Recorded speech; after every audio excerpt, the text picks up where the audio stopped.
అధ్యాయం 33 ఊది మహిమ. శ్రీ గణేశాయ నమః. శ్రీ సరస్వతయే నమః.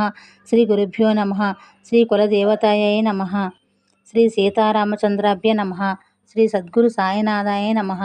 సాయి వత్తనం ఊది వితరణ ధుని పరమార్థం సాయి బోధ.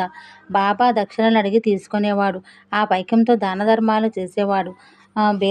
భేద సాధలను దీనులను ఆదుకునేవాడు. డబ్బు మిగిలితే వంట చెరుకు కట్టెలు కొని కుప్పలు కుప్పలుగా పెట్టుకునేవాడు. దునిలో ఎండిన కట్టెలతోని హోమం చేసేవాడు. తానే స్వయంగా సమిధలను ఆహుతి ఇచ్చేవాడు. కర్రలు పూర్తిగా కాలి బూడిద అయ్యేవి. ఆ బూడిద చాలా ఉండేది.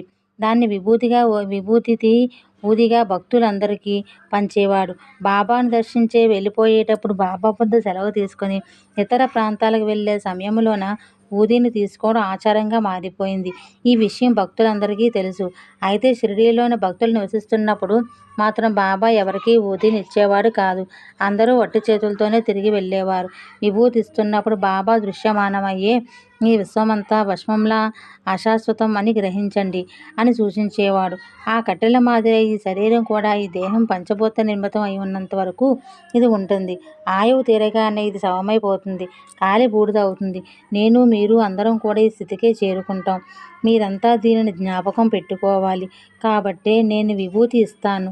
ఈ విశ్వమంతా మాయా విజృంభితం, బ్రహ్మ సత్యం, జగత్తు మిథ్య. ఈ అర్థాన్నే విభూతిలో బోధిస్తూ ఉంటుంది. అహర్నిశలు దీన్ని స్మరిస్తూ ఉండాలి. ఈ లోకంలో ఎవరికి ఎవరు ఏమీ కారు. భార్యాసుతులు, మామలు,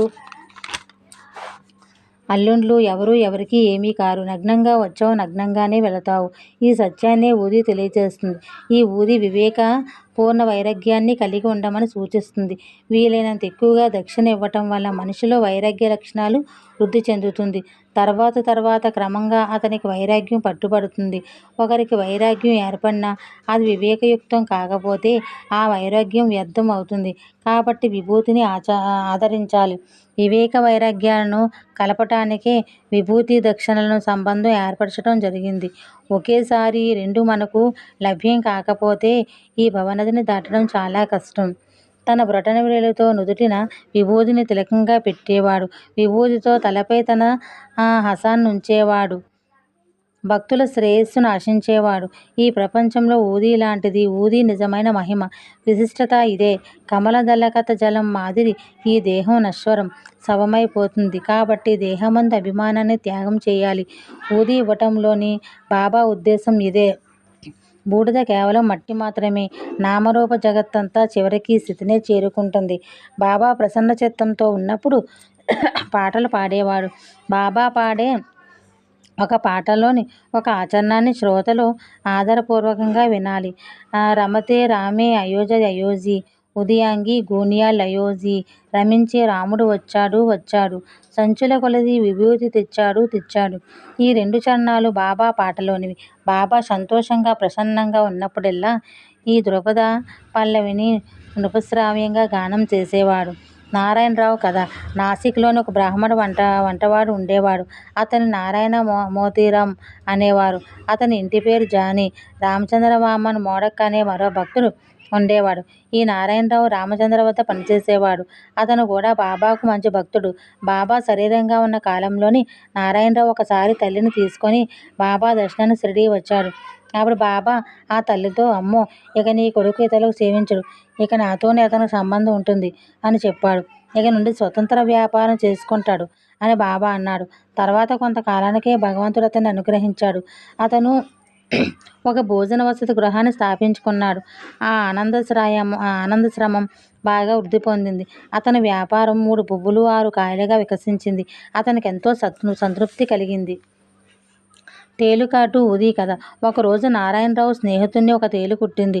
అతన్ని భరించలేని బాధ కలిగింది. ఎంతో వేదన చెందసాగాడు. నారాయణరావు బాబా ఫోటోను చూస్తూ ప్రార్థింపసాగాడు. ఆ ఫోటోలో కింద బూడిద కనిపించింది. అది అంతకుముందు వెలిగించిన అగరబత్తులు బూడిద. నారాయణరావు ఆ బూడిదనే బాబా ఊదిగా భావించి చిటికెడు ఊది తీసుకొని బాబా నామాన్ని స్మరిస్తూ దాన్ని తన స్నేహితుని తేలుకాటు పైన రాశాడు.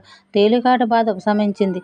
వీధిలోని ధూళిని కూడా ఊది అన్న భావనలో ఉపయోగిస్తే ఫలితం ఒకేలా ఉంటుంది సుమా.